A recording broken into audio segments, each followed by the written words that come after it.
Olá, alunos do primeiro ano. Vamos agora para a nossa parte 2 da correção da lista de exercícios de revisão para o simulado. A questão 6 fala o seguinte: por meio da análise do comportamento de um material durante a fusão e a ebulição, pode-se classificar o material. Observe o gráfico abaixo, que representa a curva de aquecimento de um material de origem desconhecida. Então nós temos o gráfico aí. O eixo Y é a temperatura em graus Celsius, o eixo X aí é o tempo em minutos. Qual a classificação desse material de acordo com o comportamento durante sua fusão e ebulição? Aqui eu transcrevi esse gráfico para o quadro e a gente pode perceber o seguinte desse gráfico, tá?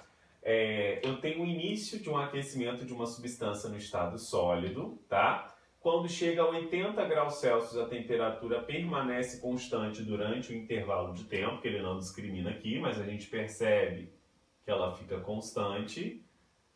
E esse intervalo de tempo que a temperatura fica constante representa uma mudança de estado físico da matéria, que é a fusão, tá? Então aqui uma característica desse material que está sendo observada é que ele possui a temperatura de fusão constante. Depois eu tenho novamente uma elevação da temperatura, o aquecimento de um líquido, e eu tenho uma quebradinha aqui do gráfico, certo? Essa quebradinha quer dizer que eu tenho o início de uma outra mudança de estado físico, que é a ebulição. A ebulição, nesse caso, ocorre numa faixa de temperatura, vai de 200 até 210. Então aqui eu tenho outra mudança de estado físico, só que ela não é constante, ela é variada. E a segunda mudança de estado físico que acontece no gráfico desse tipo é a ebulição.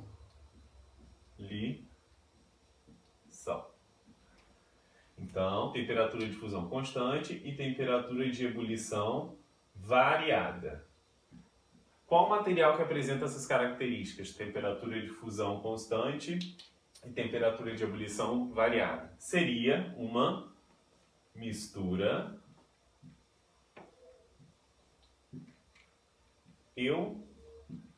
eutética, tá? Muitas ligas metálicas apresentam esse comportamento, fusão constante e ebulição variada.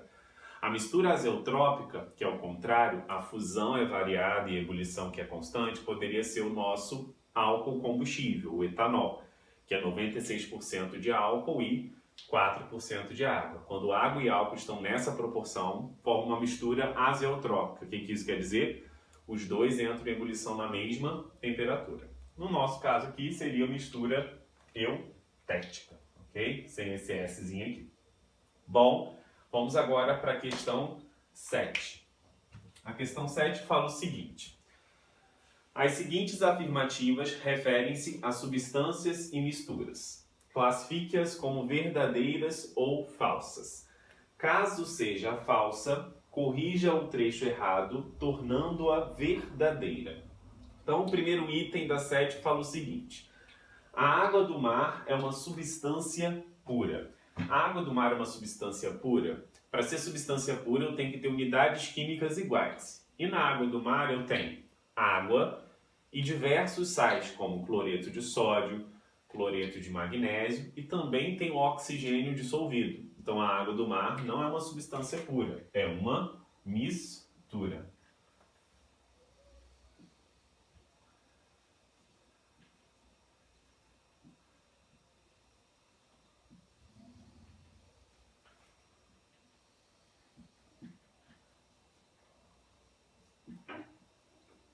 Ok? Estou corrigindo aí que a questão pediu.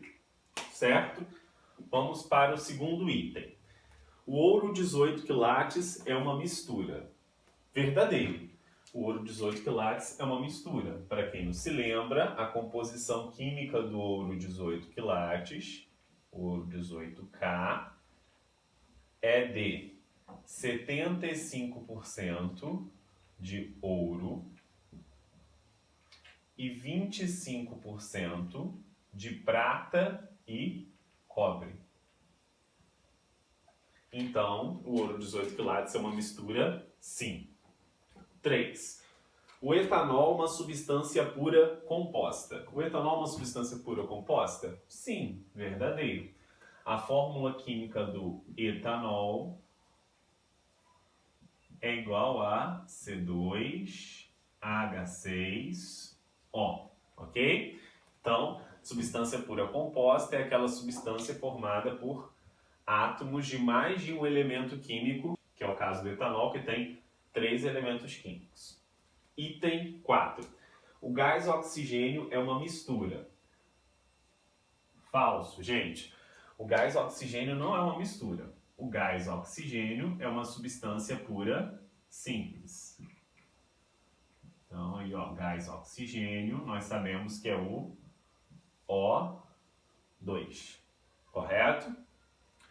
E o item 5, o ar é praticamente formado de uma mistura de gás oxigênio e gás nitrogênio. Correto. O ar é formado por uma mistura de praticamente gás oxigênio e nitrogênio. A composição química do ar atmosférico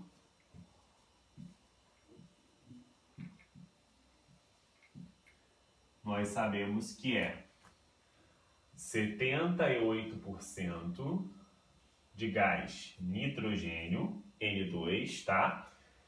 E 21% de gás oxigênio, que é o meu O2. E 1% de outros gases. Então, ele é praticamente formado aí por gases nitrogênio e oxigênio. Então, verdadeiro sim. Certo? Então, a falsa aí, a justificativa da 4, né? O gás oxigênio é uma mistura, eu esqueci de colocar aqui. É uma substância pura. Cheguei a mencionar, mas não escrevi, então tá aí escrito bonitinho para vocês, certo? Bom, vamos para a questão 8. A questão 8 fala o seguinte: para um químico, ao desenvolver uma análise, é importante verificar se o sistema com o qual está trabalhando é uma substância pura ou uma mistura. Dependendo do tipo de mistura, podemos separar os componentes por diferentes processos. Assinale a alternativa que representa o método correto de separação de uma mistura. Letra A. Uma mistura homogênea pode ser separada através de decantação. Falso. Misturas homogêneas não são separadas por decantação, apenas misturas heterogêneas. Ok, gente? Letra B. Uma mistura de álcool e água pode ser separada por filtração simples. Incorreto. Filtração simples separa misturas heterogêneas, sólido-líquido ou ainda sólido-gás. Tá bom? Então, as partículas sólidas, nesses dois casos, vão ficar retidas nos poros do filtro e o gás ou o líquido vai passar pelo poro do filtro. Letra C. A mistura heterogênea entre gases pode ser separada por decantação. Não existe mistura heterogênea entre gases. Como os gases são muito difusos, eles se misturam um no outro e formam sempre uma solução, ou seja, uma mistura homogênea, tá bom?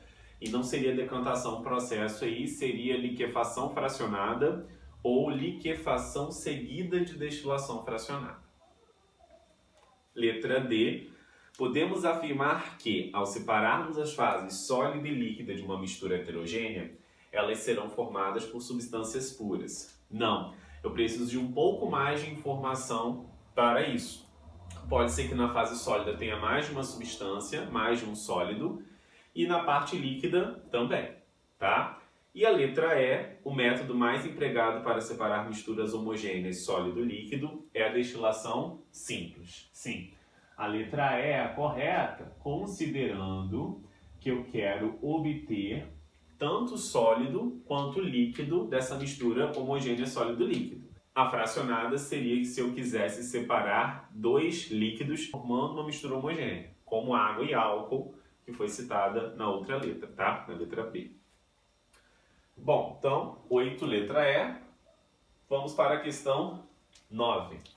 A questão 9 fala o seguinte: a fim de separar todos os componentes de uma mistura contendo areia, ferro em pó, e uma solução salina aquosa, foi suposto o seguinte esquema. Então aí tem um esquema, certo? Onde eu tenho areia, ferro em pó, sal e água, um processo 1 separando água e sal, outro processo 2 separando água e sal completamente, né? Um do outro. Aqui eu tenho o processo 3, areia mais ferro em pó, e eu tenho um processo que separa a areia do ferro em pó. Os processos de separação mais indicados em 1, 2 e 3 são respectivamente. Então, olha só. Foi projetado aqui para o quadro esse esquema. Nós temos o primeiro processo que separa areia e ferro em pó da água com sal. Areia e ferro em pó, para ser separado da água com sal, o processo aqui utilizado seria filtração. Na filtração eu retenho as partículas sólidas no filtro, chamando isso de resíduo, e tudo que passa pelo filtro é tudo que está dissolvido no líquido. Então, sal e, obviamente, o próprio líquido, que é a água. E aí, isso tudo que passa pelo filtro é chamado de filtrado. O que fica retido no filtro, resíduo, tá bom?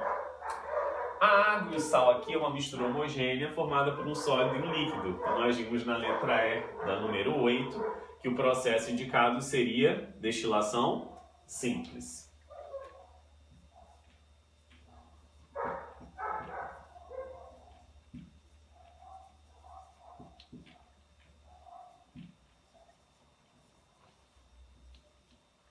E o terceiro procedimento, separar areia e ferro em pó. Nós sabemos que ferro é um dos metais que é atraído pelo campo magnético de um ímã. Ferro, cobalto e níquel são os únicos 3 metais atraídos pelo campo magnético de um ímã. Então, poderia estar utilizando, nesse caso aqui, a separação magnética ou imantação. E o cachorro latindo, querendo participar da minha aula, como sempre.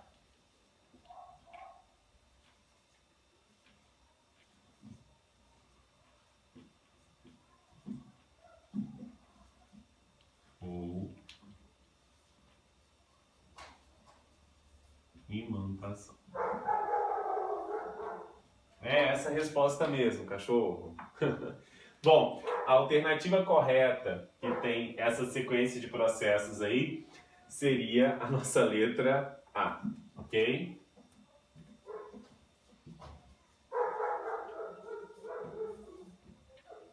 E vamos para a questão 10 agora, nossa penúltima questão.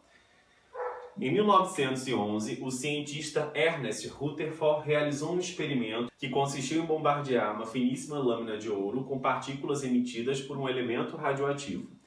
Ele observou que a maioria das partículas atravessava a lâmina de ouro sem sofrer desvios ou sofrendo desvios muito pequenos. Também percebeu que uma em cada 10.000 partículas era desviada para um ângulo maior do que 90 graus. Com base nessas observações, Rutherford pôde chegar à conclusão quanto à estrutura do átomo. Letra A. O átomo é maciço e eletricamente neutro. Bom, quem chegou a essa conclusão não foi Rutherford, foi Dalton, tá? Modelo bola de bilhar. Então a letra A é incorreta aí. A carga elétrica do elétron é positiva. Não, nós sabemos que a carga elétrica do elétron é negativa. E quem chegou à conclusão sobre essa carga elétrica do elétron foi Thomson com o experimento de raios catódicos. C. O ouro é radioativo e bom condutor de corrente elétrica. Não. O ouro não era radioativo. A substância radioativa era de outro elemento aí, tá? No experimento de Rutherford. O ouro era apenas um material que era utilizado para receber as partículas radioativas que eram emitidas por essa amostra radioativa. D. O núcleo do átomo é pequeno, de carga positiva e contém a maior parte da massa. Sim, correto. Letra D. Quando as partículas alfa, também de carga positiva, batiam no núcleo, elas eram desviadas, certo? Porque nós sabemos que partículas com mesma carga se repelem. E uma a cada 10.000 partículas alfa era desviada. Então isso quer dizer que o núcleo é bem pequeno comparado à eletrosfera. Depois Chadwick veio com uma contribuição chamada de estabilidade nuclear com a presença dos nêutrons e os nêutrons estariam equilibrando a quantidade de prótons ali, certo? E a letra E, só para a gente confirmar, a eletrosfera apresenta os nêutrons. Não, a eletrosfera apresenta os elétrons. Então, letra D mesmo. Vamos à última questão, a 11, que fala o seguinte. Observe a figura abaixo. Loja fantástica, liquidação de partículas elementares. Elétrons menos 1, prótons mais 1, nêutrons preço normal. Das partículas elementares posta à venda na loja fantástica, apenas 2 poderiam ser vendidas antes da descoberta de...